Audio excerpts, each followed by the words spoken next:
성경 말씀 같이 한 목소리로 봉독하겠습니다. 시작. 빌립이 나다나엘을 찾아 이르되 모세가 율법에 기록하였고 여러 선지자가 기록한 그 일을 우리가 만났으니 요셉의 아들 나사렛 예수니라. 나다나엘이 이르되 나사렛에서 무슨 선한 것이 날 수 있느냐? 빌립이 이르되 와서 보라 하니라. 예수께서 나다나엘이 자기에게 오는 것을 보시고 그를 가리켜 이르시되 보라, 이는 참으로 이스라엘 사람이라. 그 속에 간사한 것이 없도다. 나다나엘이 이르되 어떻게 나를 아시나이까?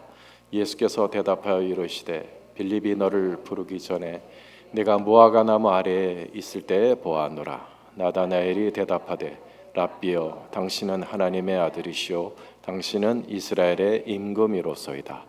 아멘. 감사합니다. 앉으십시오.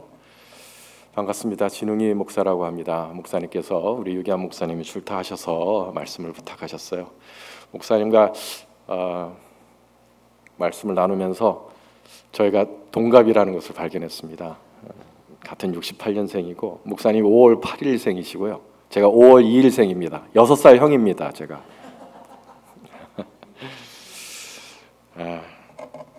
목사님하고 친하게 지내기로 했어요. 제가. 오늘 귀한 단에 소개해 주셔서 감사하고 여러분과 함께 나눌 하나님 말씀은 간사함이 없는 사람이라는 제목으로 오늘 읽으신 본문 말씀 가지고 나누기를 원합니다. 여러분 그 이탈리아 바티칸 시티에 가보면요, 로마 안에 바티칸 시티가 있죠. 거기 시스틴 성당이라고 있습니다.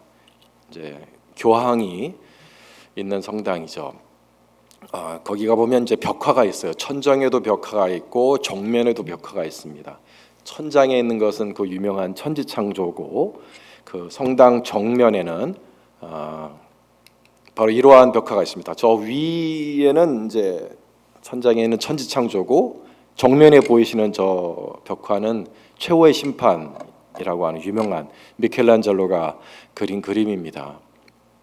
400명의 인물이 그려져 있는 대단한 그림인데요. 예수님 가장 중앙에는 이제 심판주로 오시는 예수님이시죠. 예수님 그 주변에 특별한 인물들이 있겠죠. 아무래도 누구를 선택했는지, 어떤 분을 가장 예수님과 근거리에 놓았는지 참 재밌습니다. 참 바울이 없어요. 바울 사도가 없고 대신 예수님의 그 왼발 앞에 보면 특별한 인물이 한 분 계십니다. 바로 예수님 발 앞에 있는 분인데 기괴하죠. 자기 살 가죽을 들고 서 있는 사람입니다. 저 가죽에 있는 저 얼굴이 저게 미켈란젤로의 자화상입니다. 미켈란젤로가 자기 얼굴을 저기에 그려 넣었어요. 왜 이런 기괴한 분을 예수님 발 앞에 그려 넣었을까요? 이분이 바로 예수님의 제자 중에 한 분인 바돌로메입니다. 바르톨로뮤라고 하죠. 왜 이런 모습으로 살가죽을 들고 있는 모습으로 그려져 있느냐? 이분이 선교하시다가 온몸에 가죽이 벗겨지는 그런 순교를 당하셨어요. 그러니까 이렇게 사실은 이거보다 더 끔찍한 그림이 많습니다. 찾아보면 가죽이 벗겨지는 그런 끔찍한 그림이 많은데 보시면 이제 팔에 지금 오른팔에 가죽이 벗겨지는 게 보이죠. 이분이요 예루살렘을 중심으로 해서 북동부 선교를 하신 분입니다. 우리는 이제 복음이 서진했다라고 알고 있지만 그렇지는 않아요. 세계 온 사방으로 복음이 퍼져 나갔습니다. 보시면 도마 선교사는 이제 남동쪽으로 가셔서 인도까지 가셨죠. 첸나이 지역까지. 어떤 분은 한국까지 와서 김소로에게 전도를 했다. 이렇게 하시는 분도 있는데 그건 잘 모르겠어요. 도마라는 그 히브리 글자가 새겨져 있기는 합니다. 경산도 쪽에. 또 다데오 사도와 이 바돌로메 사도는 북동쪽 지역을 선교하셨죠. 이 바돌로메 사도는 지금의 터키, 시리아, 이란 지역에 복음을 전하시다가 마지막으로 아르메니아라는 곳에 가서 복음을 전하셨습니다. 노아의 방주가 내린 곳이죠. 이 아르메니아에 가서 복음을 전하셨는데 성령의 권능이 함께 하셔서 병든 왕의 딸을 고쳐주셨어요. 그래서 왕이 마음을 열고 복음이 전해지기 시작했습니다.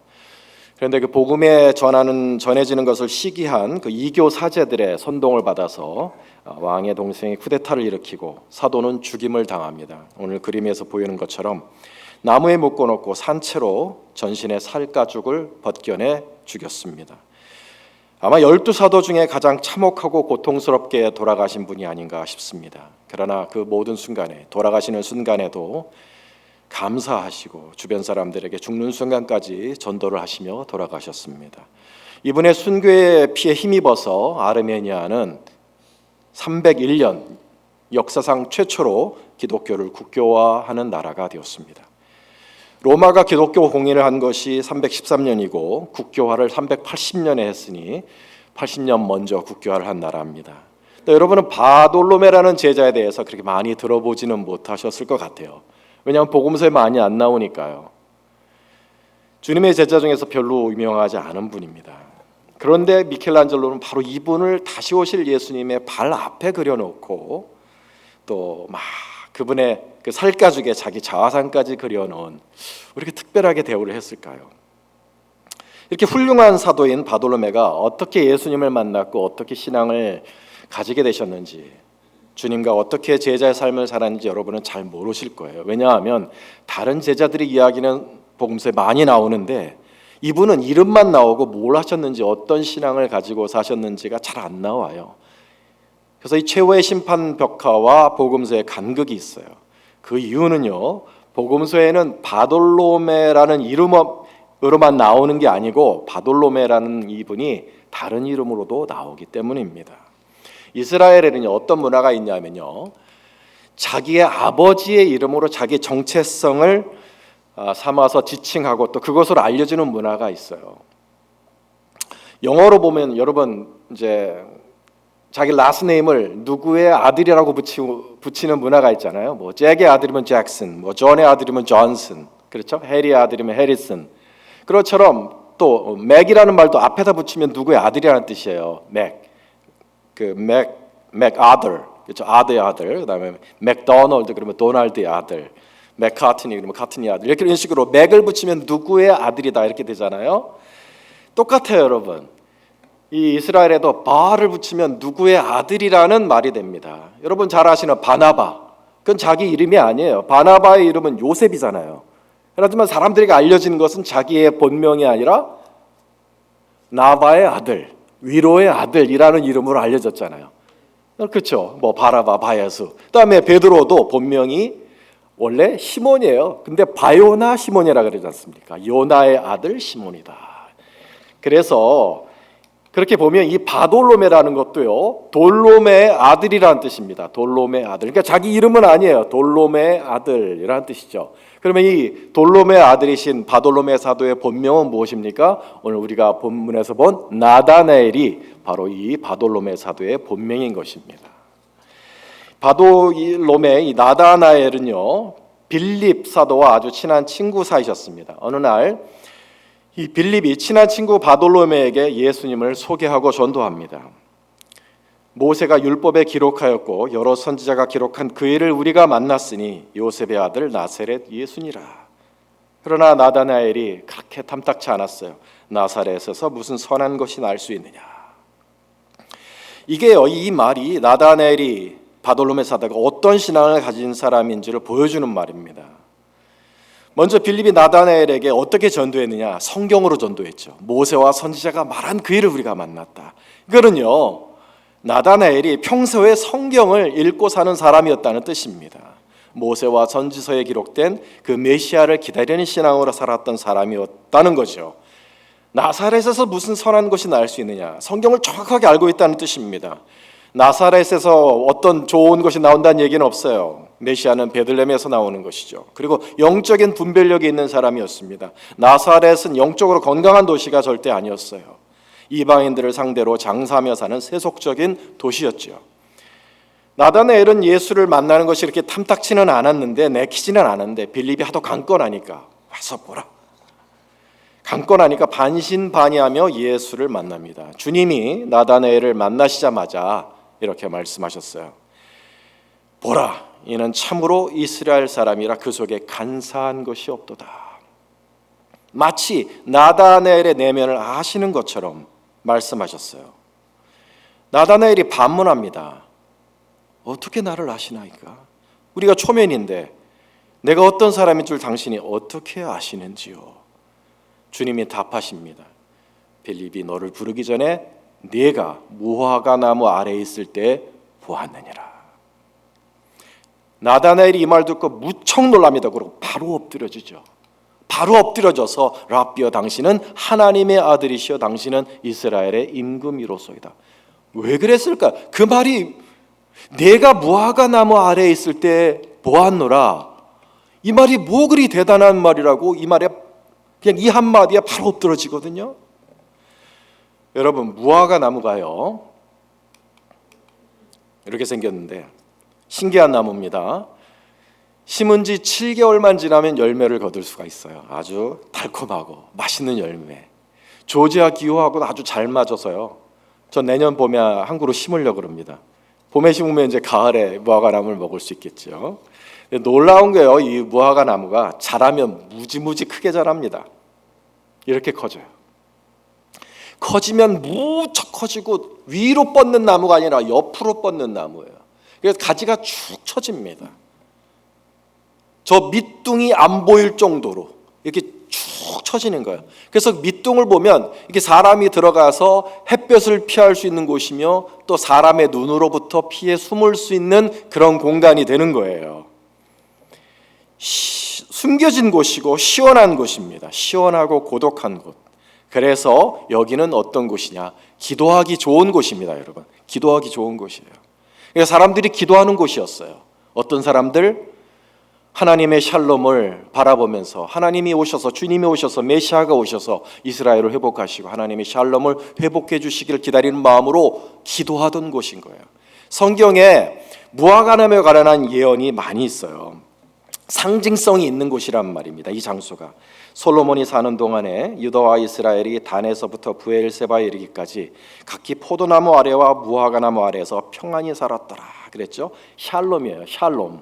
샬롬이 이루어지면 사람들이 무화과나무 아래에서 평안히 있는 거예요. 각 사람이 자기 포도나무 아래와 자기 무화과나무의 아래에 앉을 것이라 그들을 두렵게 할 자가 없으리니 이는 만군의 여호와의 입이 이같이 말씀하셨습니다. 미래에 대한 소망입니다. 하나님께서 이스라엘을 회복하실 때, 샬롬을 회복하실 때 사람들이 무화과나무에 평안이 있으리라. 상징적인 장소이기 때문에 하나님의 회복, 샬롬을 소망하는 이들이 이렇게 무화과나무 아래서 기도하고 여호와여 메시아를 속히 보내서 우리를 회복하여 주옵소서 신앙으로 앉아 있었던 곳이라는 것입니다. 어떤 분은 여기가 가려졌기 때문에 열심당이 모여서 테러를 모여하는 곳이었다라고도 그렇게 얘기하시는 분도 있어요. 어쨌든 오늘 내가 무화과 나무 아래 있을 때 보았노라 하는 그 말씀은요 어떤 뜻이냐? 내가 아무도 모르게 하나님 나라가 임하기를 골방에서 기도하는 것을 내가 보았노라 이런 뜻입니다. 주님은요 이중으로 꿰뚫어 보신 거예요. 물리적으로 폐쇄된 이 나무 밑둥을 꿰뚫어 보셨다는 뜻이기도 하면서 동시에 그곳에서 기도하는 나다나엘의 심령을 꿰뚫어 보신 거죠. 그래서 나다나엘이 놀랬던 거예요. 이분은 꿰뚫어 보시는 분이시구나. 그래서 넘어지지 않습니까? 주님 앞에 엎드려지지 않습니까? 사마리아 여인이 자기 사정을 모두 꿰뚫어 보시는 주님을 보고 놀라서 보라 이는 그리스도가 아니시냐라고 전도한 것처럼 나다나엘도 예수님을 알아보게 된 것입니다. 성경에서 세례 요한 다음으로 빠르게 제자 중에서는 가장 먼저 정확한 신앙 고백을 한 사람이 바로 이 나다나엘 바돌로메 사도입니다. 이렇게 바돌로메가 주님을 만나서 이후로는 평생 주님을 신실하게 섬기는 제자요 전도자로 그리고 위대한 순교자로 살게 되었습니다.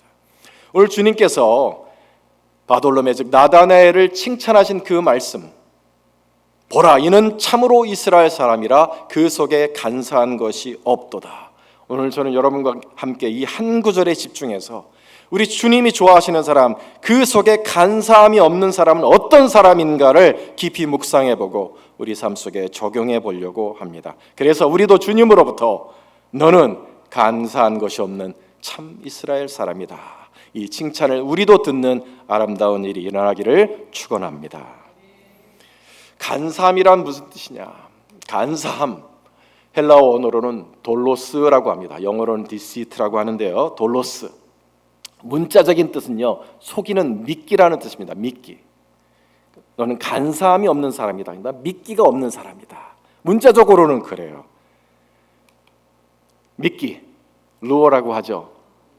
이 낚시할 때 저거를 던져서 고기를 잡습니다. 생선처럼 보이는데 생선이 아니에요. 저걸 미끼라고 합니다. 저걸 루어라고 해요. 여러분, 이걸 던지면 어떻게 돼요? 생선인 줄 알고 물었다가 낚시바늘에 걸리는 거예요. 이게 돌로스입니다. 간사하다는 것은요, 그래서 이런 뜻이 아니에요. 헤헤헤헤 이렇게 손 비비고 이런 걸 간사하다고 하는 게 아니고, 간사하다는 것은 겉과 속이 다른 사람을 말하는 겁니다. 겉은 그럴듯하게 꾸몄는데 속은 전혀 그렇지 않은 사람, 그 사람을 간사한 사람이다. 겉으로는 신앙인인데 마음에는 할례가 없는 사람, 겉으로는 크리스찬인데 마음은 썩어 있는 사람, 악독한 마음, 저주하는 마음, 음란한 마음이 가득한데 하나님 앞에서는 아닌 척, 사람들 앞에서 아닌 척 숨기고 나오는 사람이 간사한 사람입니다. 간사한 사람은 마귀의 속성을 닮은 사람입니다. 예수님께서 유대인들을 이렇게 혼내신 적이 있어요. 유대인들이 자부심을 가집니다. 우리 아버지는 아브라함이라 하니 예수께서 이르시되 너희가 아브라함의 자손이면 아브라함의 행한 일을 할 것이거늘 너희는 너희 아비가 행한 일들을 하는도다. 너희는 너희 아비 마귀에게서 났으니 너희 아비의 욕심대로 너희도 행하고자 하느니라. 그는 처음부터 살인한 자요 진리가 그 속에 없으므로 진리에 서지 못하고 거짓을 말할 때마다 제 것으로 말하나니 이는 그가 거짓말쟁이요 거짓의 아비가 되었습니다. 마귀가요, 마귀를 거짓말쟁이라고 하셨습니다. 속에는 진리가 없는데 진리가 있는 것처럼 말합니다. 거짓말쟁이라고 마귀를. 속에 있는 것과 겉에 있는 것이 다르다고 마귀를 정죄하셨어요. 성경에 이런 말씀이 있습니다. 내가 하나님은 한 분이신 줄을 믿느냐? 잘하는도다. 귀신들도 믿고 떠느니라. 거라사 광인 속에 있는 귀신이 예수를 보고 부르짖으며 그 앞에 엎드려 큰 소리로 불러 이르되 지극히 높으신 하나님의 아들 예수여, 당신이 나와 무슨 상관이 있나이까? 당신께 구하노니 나를 괴롭게 하지 마옵소서. 이거 보세요, 여러분. 마귀도 믿음이 있는 것처럼 보인다 그랬습니다. 입에는 신앙 고백이 있어요. 그렇잖아요. 귀신이 고백하지 않습니까? 지극히 높으신 하나님의 아들 예수여. 그런데 신앙 고백인 것처럼 보는데 실은 신앙 고백이 아닌 거죠. 입에는 믿음이 있는데 속에는 뭐가 있어요? 예수에 대한 사랑이 있는 게 아니라 예수에 대한 증오가 있잖아요. 예수를 향해 일을 갑니다. 예수에 대한 사랑이 없어요. 그러나 겉으로는요, 신앙을 고백하는 것 같아요. 믿음을 보이는 것 같아요. 그게 마귀입니다. 바리새인들이, 유대인들이 그 마귀와 같다고 지금 예수님이 말씀하시는 거예요. 위선적인 바리새인들이 스스로 아브라함의 자손이라고 자부심을 가질 줄 몰라도 예수님의 눈에는, 주님의 눈에는 마귀의 자식일 뿐인 거예요. 화 있을진저 외식하는 서기관들과 바리새인들이여, 잔과 대접의 겉은 깨끗이 하되 그 안에는 탐욕과 방탕으로 가득하도다. 눈먼 바리새인이여, 너는 먼저 안을 깨끗이 하라. 그리하면 겉도 깨끗하리라. 화 있을진저 외식하는 서기관들과 바리새인들이여, 회칠한 무덤 같으니 겉으로는 아름답게 보이나 그 안에는 죽은 사람의 뼈와 모든 더러운 것이 가득하도다. 이와 같이 너희도 겉으로는 사람에게 옳게 보이되 안으로는 외식과 불법이 가득하도다. 이게 간사함입니다. 간사한 크리스찬이 되지 않도록 우리가 조심해야 합니다. 우리도 사실 간사하게 신앙생활 할 수 있어요. 남의 얘기가 아니고 바리새인들의 얘기가 아니라 우리의 얘기가 될 수도 있어요. 영혼 없이 찬양할 수 있습니다. 아무 마음 없이 찬양할 수 있어요. 누군가를 향한 미움, 심지어는 막 살이, 조롱하는 그 마음을 숨기고 교제할 수도 있어요. 우리도 충분히 간사한 마음을 가지고 신앙생활 할 수 있다는 것을 두려워해야 합니다. 그러면 간사함의 반대말은 뭘까요? 간사함의 반대말은 진실함입니다. 진실함, 정직함입니다. 하나님 앞에서 속이 보이는 사람, 하나님 앞에서 숨기지 않는 사람이 간사하지 않은 사람입니다. 적어도 하나님 앞에서만큼은 나의 어두운 마음이나 상한 마음이나 분노에 차한 마음이나 시험에 든 그 마음을 숨기지 않는 사람이 바로 마음에 간사함이 없는 사람이라는 뜻입니다. 시편 32편 말씀에 보면 다시 이렇게 말합니다. 허물의 사함을 받고 자신의 죄가 가려진 자는 복이 있도다. 복이 있는 사람이 누구냐? 간사하지 않은 사람이 복이 있다 했어요. 마음에 간사함이 없고 여호와께 정죄를 당하지 아니한 자는 복이 있도다. 간사하지 않는다는 게 뭐냐 하면 하나님 앞에 입을 여는 거예요. 내가 입을 열지 아니할 때에는 종일 신음함으로 내 뼈가 쇠하였도다. 주의 손이 쥐하로 나를 누르시오니 내 진액이 빠져서 여름 가뭄에 마름같이 되었나이다. 그러나 내가 이르기를 내 허물을 여호와께 자복하리라 하고 주께 내 죄악을 아뢰고 내 죄악을 숨기지 아니하였더니 곧 주께서 내 죄악을 사하셨나이다. 이로 말미암아 모든 경건한 자는 주를 만날 기회를 얻어서 주께 기도할지라. 진실로 홍수가 범람할지라도 그에게 미치지 못하리이다. 누가 마음에 간사함이 없는 사람이라고 합니까? 지금 다윗이 5절에 내 허물을 여호와께 자복하리라. 내가 죄를 아뢰고 내 죄악을 숨기지 아니하리라. 6절에 그러므로 나는 틈을 타서 기회를 타서 주께 기도하리라. 이러한 사람이 복이 있다고 하셨습니다. 여러분, 죄와 허물이 없는 사람이 복이 있는 게 아니라 죄와 허물이 있으나 숨기지 않고 하나님 앞에 자복하는 사람이 복이 있다고 하였습니다. 사랑하는 성도 여러분, 하나님께서 나에게 원하시는 것은 흠도 없고 점도 없는 성자의 마음이 아닙니다. 여러분, 하나님은 내게 성자의 마음을 원하시는 게 아니에요. 하나님이 내게 원하시는 것은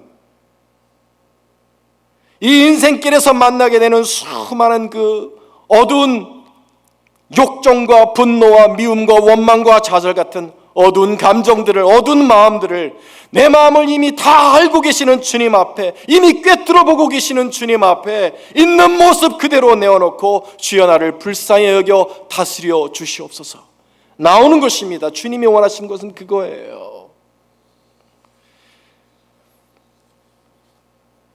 목사님, 맞습니다. 제가 늘 회개 기도하고 있습니다.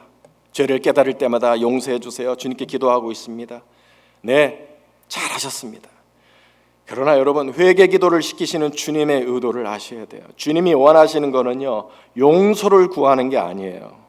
주님이 원하시는 것은 나의 죄를, 나의 어두움을 주님 앞에 내어놓는 것, 그겁니다. 용서는 우리가 이미 다 받았어요.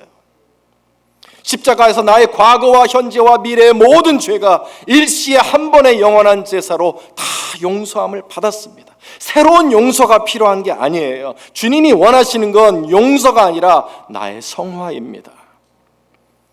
요한 1서에 이런 말씀이 있어요.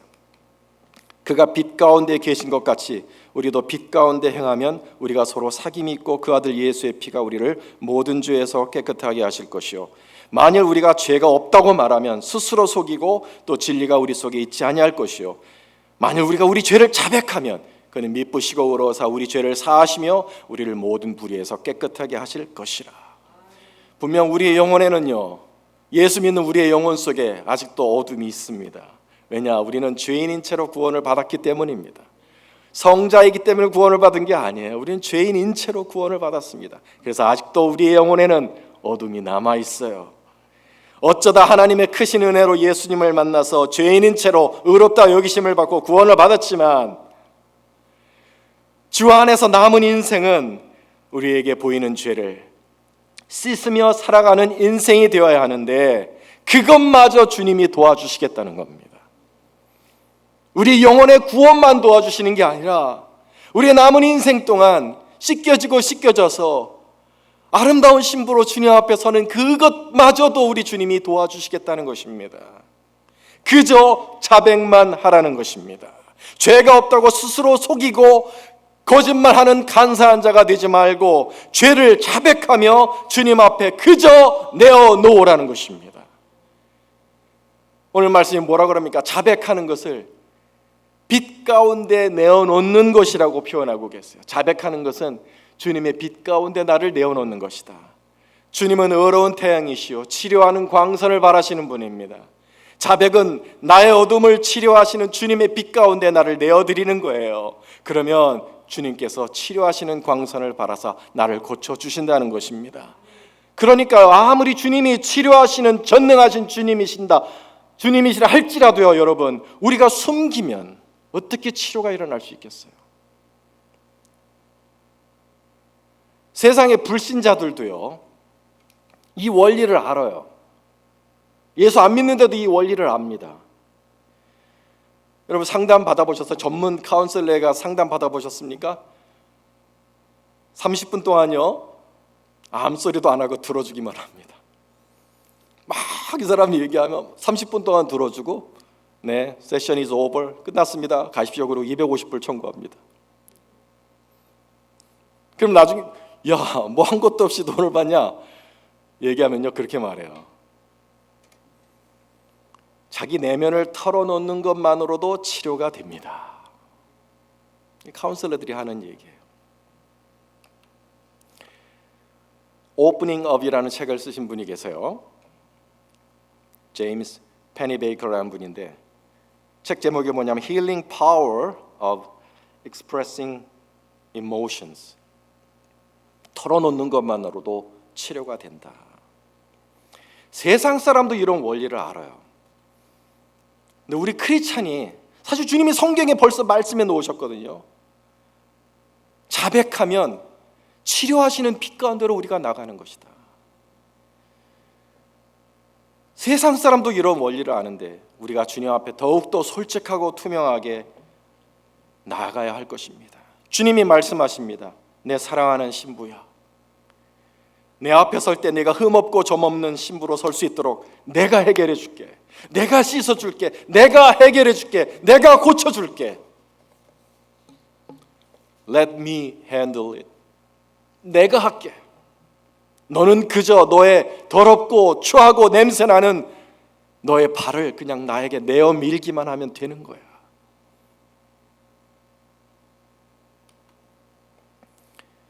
제자들의 발을 씻겨주시려고 하니까 시몬 베드로가 주여 주께서 내 발을 씻으시나이까?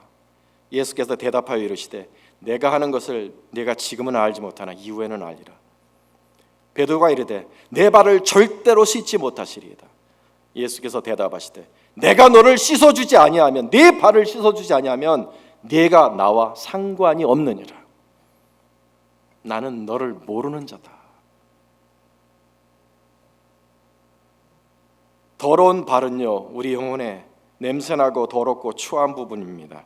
베드로는 그 발을 주님께 꺼내놓고 씻어달라고 부탁하는 걸 절대로 할 수 없는 일이라고 저항합니다. 어떻게 존귀하신 주님 앞에, 어떻게 거룩하신 주님 앞에 이렇게 더러운 발을 보여드릴 수가 있어요? 그냥 나만 알고 있을 거예요. 주님, 누구한테도 주님한테도 보여드리지 않을 겁니다. 저항합니다. 근데 주님이 단호하게 말씀하시는 거예요. 내가 너의 발을 씻어주지 아니하면 너는 나와 상관이 없는 자다. 굉장히 심한 말씀이시죠. 내 발을 씻기시는 것, 우리 주님이 좋아하시는 일입니다. 주님이 원하시는 일입니다. 주님이 하고 싶으신 일입니다. 주님은 나를 그렇게 섬기기를 원하신다는 거예요. 2000년 전에 마가의 다락방에서 그렇게 한 번 하시고 하늘로 올라가신 게 아니고 지금도 성령으로 우리 곁에 계셔서 우리 발을 닦아서 섬겨주기를 주님이 원하신다는 겁니다. 우리 신앙생활의 좋은 일들, 주님의 축복, 하늘의 능력, 생수와 같은 기쁨이 언제 생기느냐? 내 인생의 진정한 성화가 언제 이루어지느냐? 내 발을 숨기지 않을 때 일어납니다. 발을 숨기지 않고 주님 앞에 꺼내놓을 때 주님의 만져주시는 일이 경험이 되고 주님의 살아계심이 체험이 됩니다. 나를 숨기니까 체험이 안 되는 거예요. 군에 있을 때 제가 나이 한 30살에 군대를 갔습니다. 날마다 나를 때리고 욕하고 미워하는 조상병, 지금도 이름이 기억납니다. 날마다 맞았어요. 날마다 욕을 들었어요. 나보다 나이가 8살 어린 고참인 거죠. 제 근무처로 가는 길에 교회가 있어서 기도하러 들어가면 하나님 앞에 막 눈물도 나고 미워 죽겠는 거예요. 조상병이. 하나님, 처음엔 그래서 그렇게 기도했어요. 하나님, 조상병 좀 다른 부대로 전출되게 해주세요. 하나님, 아니면 나를 좀 어디로 옮겨주세요. 괴로워 미치겠어요. 미워 죽겠어요. 원수를 축복하라는 주님의 말씀을 실천할 수 있는 힘이 없었고 그런 마음도 없었습니다. 근데 어느 날 울다가 그냥 주님 앞에 그냥 하소연했어요. 주님은 원수를 축복하라고 하셨는데 아니요, 나는 제 조상병이 미워 죽겠어요. 제발 어쩌서 사라졌으면 좋겠어요. 그런 마음을 솔직하게 주님 앞에 다 내어놓으니 마지막에 우리 주님이 제 마음을 툭 건드리시면서 내가 너를 도와줄게. 원수를 축복할 수 있도록 도와줄게. 그냥 나한테 부탁해봐. 그래서 기도 끝에 주님, 원수를 축복할 수 있도록 도와주세요. 다음 날에 희한한 일이 생겼습니다. 드디어 원수를 축복하기 시작하는 거예요. 두드려 맞고 나와서 이렇게 막 두드려 맞고 욕 듣고 나와서 교회 들려서 조상적으로 축복해 주세요. 처음에는 억지로 했어요. 하루가 지나고 일주일 지나면서 기도가 달라지죠. 진심으로 축복하게 되었어요. 하나님, 우리 조상 축복해 주시고, 예수님 불교 신자였거든요. 예수님 만나게 해주시고, 좋은 여자 만나게 해주시고, 좋은 직장 얻게 해주시고, 정말 내가 축복이란 축복은 다 했어요. 진심으로 매 맞고 와서 축복하는 거 여러분 쉬운 일인지 아십니까?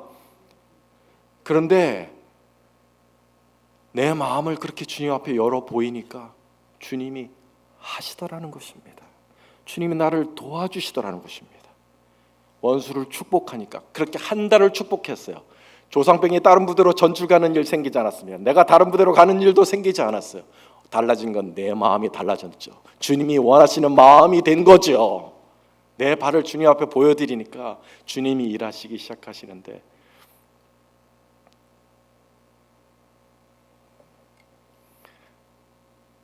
제가 다시 한번 설교할 기회가 생기면 그 다음에 어떤 일이 생겼는지를 말씀드리겠습니다. 중요한 건 주님이 원하시는 마음이 되었다는 거예요.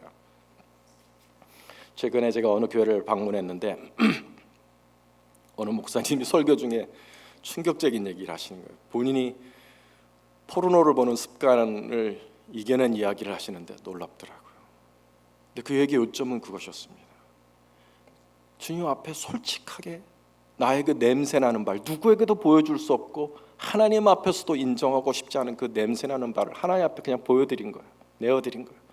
주님, 저 이러고 싶지 않아요. 내가 목사 아닙니까? 내가 크리스천 아닙니까? 주님, 내 마음이 공허하고 세상의 것으로 채우려고 하니 주님, 나를 불쌍하게 해주시고 당신의 생수로 채워주십시오. 주님이 나와 함께 계심을 알게 해주세요. 솔직하게 주님이 역사하셔서 자기의 마음을 채우셔서 회복해 나가시는 과정을 말씀하시는데 저는 정말 너무 은혜로웠어요. 여러분, 하나님 앞에 제일 꺼내놓기 힘든 발 중에 하나가 불신앙의 발입니다. 불신앙. 하나님, 나 못 믿겠어요. 하나님, 나 의심이 너무 돼요. 하나님 앞에 그런 기도 참 힘듭니다. 근데 그것마저 꺼내놓 보세요. 하나님, 나 못 믿겠어요. 제가 성경 공부하는데 어느 목사님이 솔직하게 그러시는 거예요. 목사님, 저는 지옥을 못 믿겠습니다. 하나님 그런 걸 난 성경에 있지만 못 믿겠습니다. 그래서 내가 그랬어요. 하나님 앞에 기도해 보세요. 솔직하게 기도해 보세요. 못 믿겠다고 기도해 보세요. 이분이 가서 직접 그렇게 얘기를 한 거예요. 하나님 앞에 나 못 믿겠어요. 하나님, 지옥이 있으면 보여주세요. 느끼게 해주세요. 이분이 어느 날 기도하는데 불을 받은 거예요. 성령의 불이 아니라 지옥의 불을 받은 거예요. 한번 하나님 맛보기를 주신 거예요. 지옥의 불이 얼마나 뜨거운지. 이분이 그걸 견디질 못해서 팬티만 입고 냉장고 안에 들어가야 될 정도로 이 안에 있는 불을 견디지를 못해요. 다음 성경 구매가 와서 목사님 믿습니다. 제가 요즘 여러분 보시다시피 저는 성공한 목사가 아닙니다. 번듯하게 잘났고 교육도 잘 받은 사람입니다만 성공한 목사는 아니에요. 돈도 많이 벌지 못했고 몸도 그렇게 튼튼하지는 못합니다. 성공하지를 못했어요. 50이 넘어서 그러니까 자꾸 자기 스스로를 정죄하는 거예요. 이 못난 놈, 그거밖에 못 되냐, 참 의미 없게 산다. 어느 순간에 제 영혼에 저를 향한 그러한 쓴 말들이 저를 향해 쏟아 부어진다는 것을 느끼고 이것마저 우리 주님 앞에 내어놓았어요. 주님, 네 맞아요. 저는 실패한 사람입니다. 그러나 주님, 너무 아파요. 주님은 나를 어떻게 바라보고 계실까요? 주님 앞에 이 발을 내어드리니까 참 말로 표현하기 어려운데 어떤 분은 정신승리라고 말하실 수도 있겠지만 그건 아닌 것 같아요. 이 기도 말미에 주님이 그 어느 때보다도 가까우신 걸 느꼈어요. 한마디, 딱 한마디 하시는데 아니야, 너는 귀해. 너는 하나님의 말씀을 가졌어. 너는 귀해. 내가 너를 귀하게 본다. 그 마음의 그 평안이 지금도 찡해요. 그때를 생각하면. 여러분에게는 어떤 더러운 말이 있습니까? 배우자를 향한 원망이 있으십니까? 불만족이 있으세요? 불만족을 넘어서 밉습니까? 뭔가에 중독돼 계세요? 마음에 있는 어두운 걸, 더러운 걸, 아픈 걸 주님 앞에 그냥 꺼내놓으세요. 그냥 꺼내놓으세요. 그냥.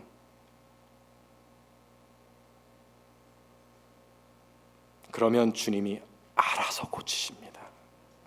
그냥 빛 가운데 내어놓기만 하면 주님이 알아서 해결해 주십니다. 이것을 꼭 경험할 수 있는 저와 여러분 될 수 있기를 주님의 이름으로 축원합니다. 해보셔야 돼요. 누가복음 17장 말씀에 바리새인들이 하나님의 나라가 어느 때 임하나이까 묻거늘 예수께서 대답하여 이르시되 하나님의 나라는 볼 수 있게 임하는 것이 아니요 또 여기 있다 저기 있다고도 못하리니 하나님의 나라는 너희 안에 있느니라. 히먼 엔토스, 헬라어로 within your heart, 네 마음 가운데 있느니라. 하나님께서 가장 사랑하시는 나라가 내 마음에 있습니다. 내 마음이 하나님의 나라가 되는 게 주님의 가장 큰 소원입니다. 이 땅 미국이 하나님의 나라가 되는 것보다 하나님이 더 원하시는 것은 내 마음이 하나님의 나라가 되는 거예요. 그러려면요 마음을 열어서 드려야 돼요. 계시록 3장 20절 말씀에 볼지어다 내가 문 밖에 서서 네 마음을 두드리노니 네 마음 문을 두드리노니 누구든지 내 음성을 듣고 문을 열면 내가 그에게로 들어가 그와 더불어 먹고 그는 나와 더불어 먹으리라. 내 마음을 두드리고 계십니다. 주님은 바보 같아서 내 마음의 문을 강제로 열지 못하세요. 그냥 주님은 두드리실 뿐이에요. 전능하신 주님이 그저 두드리실 수밖에 없습니다. 기다리시는 거예요. 바깥에서 네 마음의 문을 열어줄 때까지. 웅이야, 네 마음을 열 때까지 내가 기다린다. 열어줘. Let me in. 그래야 우리의 마음이 하나님의 나라가 되고 살아계신 주님이 역사하시는 일들이 일어납니다. 사랑하는 성도 여러분, 우리도 사도 바돌롬의 나다나엘처럼 주님 앞에 간사함이 없는 자가 되어서 주님을 기쁘시게 할 수 있는 저 여러분 될 수 있기를 축원합니다. 내 마음을 이미 다 꿰뚫어 보고 계신 주님 앞에, 내 마음을 열어서 진실하게 나오기만을 기다리신 주님 앞에, 기회가 되는 대로 틈을 타서 주님 앞에 고백하며 마음의 보좌를 드릴 수 있는 저와 여러분 될 수 있기를 주님의 이름으로 축원합니다. 기도하겠습니다. 우리 이 시간 피아노 반주에 맞춰서 오늘 말씀 생각하며 기도하는 시간 가져보겠습니다.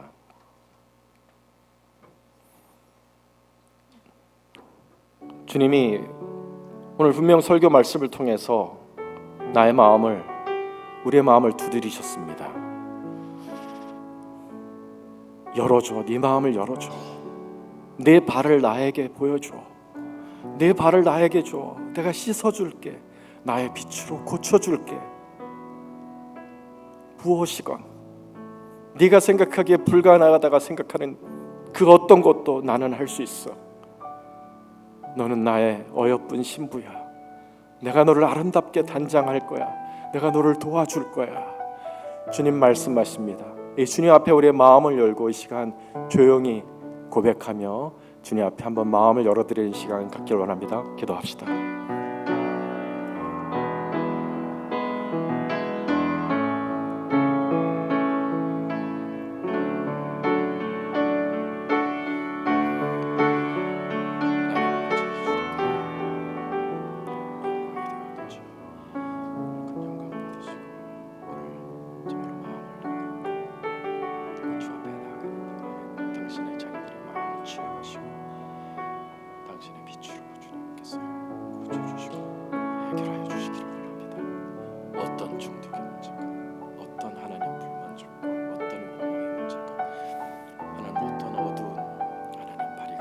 주님 앞에 나아가 하나님 치료받고 해결받게 되기를 원합니다. 주님은 살아계셔서 나를 만지시고 주님은 내 마음을 두드리고 계시고 하나님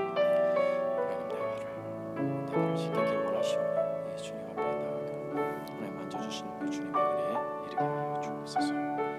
하나님 진리를 주님을 사랑하시며 세상 오셨습니다. 주님과 만남이 있는 시간이 되게 주옵소서.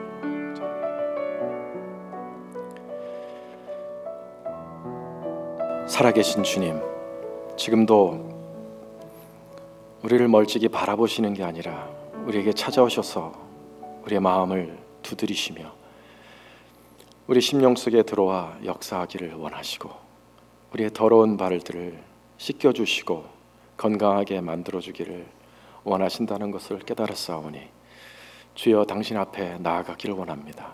숨기는 자가 되지 않고 주님 앞에 나아가는 자가 되기를 원하옵나니 아버지여, 들고 주님 앞에 주님 빛 가운데로 나아가는 자들마다 오늘 말씀에 약속하신 것처럼 당신의 살아계심을 보이시고 역사하셔서 치료받고 건강하게 하시고 주님의 은혜로 복되게 되는 일이 일어나게 하여 주옵소서. 예수님의 이름으로 기도합니다. 아멘.